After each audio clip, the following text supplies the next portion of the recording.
Karena dalam bagian ini dikatakan bahwa Yudas jatuh terlungkup, perutnya terbelah dan isi perutnya keluar.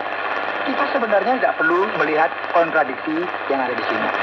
Yudas memang menggantung dirinya, dan setelah itu ketika tubuhnya mulai membusuk, jatuh terlungkup, dia mengakibatkan tubuhnya robek dan isi perutnya keluar. Dan hal ini terjadi setelah peristiwa gantung diri tersebut. Hal ini terjadi setelah peristiwa gantung diri. Jelas ya? Jadi sekarang tidak ada kontradiksi yang eksplisit. Yang perlu kita lakukan adalah memperhatikan hal ini dengan lebih teliti dan kita akan menyadari apa yang terjadi di sini. Yang berikut Pak Yones, apa yang bisa kita katakan tentang Matias yang telah dipilih? Bagaimana kita dapat memahami peristiwa ini? Para rasul membuang undi. Apakah kita juga boleh melakukan hal yang sama sebagaimana yang dilakukan oleh para rasul? Wah, coba kita perhatikan ini Pak Odi. Alkitab tidak sedang berkata bahwa setiap hal yang berkaitan dengan membangun undi adalah sesuatu yang baik. Kita tidak bisa mulai ke sana, ke sini dengan membangun undi seakan-akan kita berkata bahwa permain lotre merupakan hal yang baik dan berkata, coba lihat di sini, firman Tuhan yang mengatakan hal ini. Tidak demikian ya. Kita sebenarnya perlu memahami hal ini dalam konteks orang Yahudi dan membuang undi yang ditulis di sini merupakan hal yang terakhir yang ditulis dalam Alkitab. Nah, dalam budaya Yahudi, mereka membuang undi dan berdoa kepada Allah dan percaya bahwa Allah lah yang akan memberikan jawaban kepada mereka. Bukan kemudian hal ini menjadi tidak mungkin, namun ini bukanlah sebuah metode yang harus kita pikirkan sebagai sesuatu yang absolut, yang harus dijadikan sebuah aturan. Peranan rasul yang lain juga sangat penting sekali, bahkan ada beberapa orang yang berkata bahwa Matias bukanlah rasul yang sebenarnya karena dia ini adalah pilihan para rasul. Namun yang merupakan rasul yang sebenarnya adalah Paulus. Alkitab tidak mengatakan hal ini. Matias adalah seorang rasul. Tidak bisa kita menyangkali hal ini. Dan pada awalnya juga ada 12 rasul dan kemudian jumlah ini bertambah dengan masuknya Paulus dalam kelompok para rasul. Jadi kita harus memahami bahwa Allah lah yang mengendalikan segala sesuatu. Dan ini merupakan keadaan yang khusus. Kita tidak boleh beranggapan bahwa membuang undi merupakan metode yang digunakan oleh gereja untuk menentukan pilihannya. Kemudian yang berikut Pak Yones, apa yang bisa kita katakan mengenai terangkatnya Kristus ke surga ini? Apa pentingnya hal ini dalam fakta sejarah? Tentu itu merupakan sesuatu yang sangat penting. Mengapa? Karena Kristus benar-benar telah bangkit.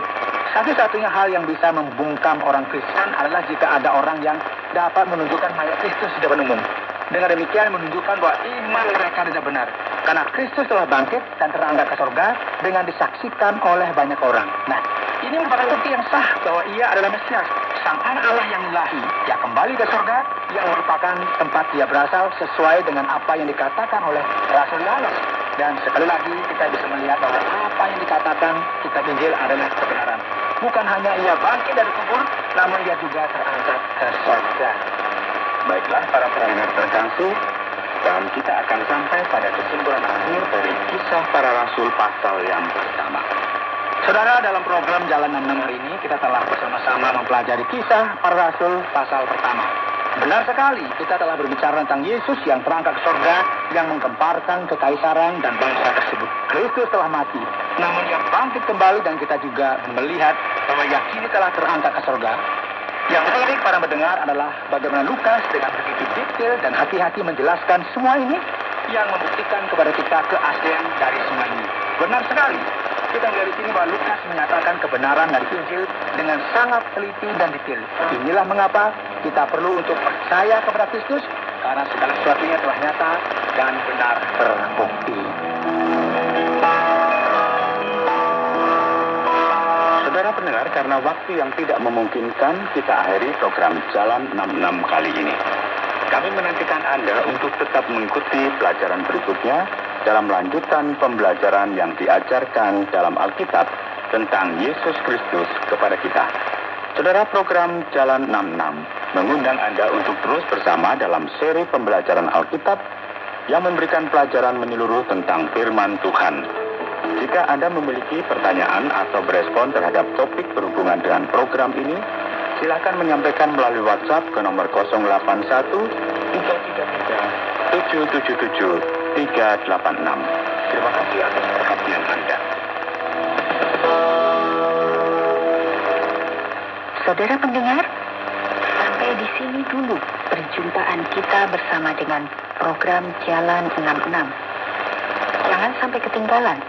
Tetap menantikan kehadiran program Jalan 66, program mengenai pembahasan Alkitab yang menyediakan pendekatan renungan firman Tuhan yang mudah dimengerti dan dipahami ini di minggu yang akan datang. Dari KTWR, Agana Guam,